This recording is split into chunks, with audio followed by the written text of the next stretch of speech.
With the Pi setup, this lab installs the software that carries mavlink between it and the flight controller. Connecting the cube confirms last lab's work held. The serial parameters are still saved on the board, which is what lets it talk over the wire at all. On the Pi, the build tools go in.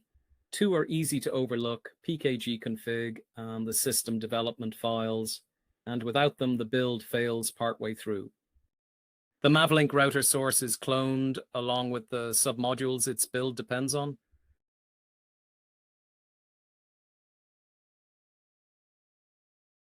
Meson configures the build, and the system line confirms that dependency was found. Then it compiles and installs. PyMavLink goes into for testing the link shortly. The router needs to know what connects to what. The config points it at the serial device on one side and a local UDP port on the other. That's the whole idea. The flight controller speaks over a wire, and anything on the Pi can now reach it over the network.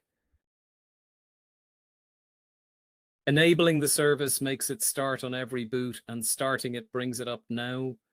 The status check confirms it's running. A second session keeps the test separate from the router's own output. Setting the port speed matches the Pi's side to the flight controller's. The first test waits for a heartbeat. Getting one proves messages flow from the flight controller to the Pi.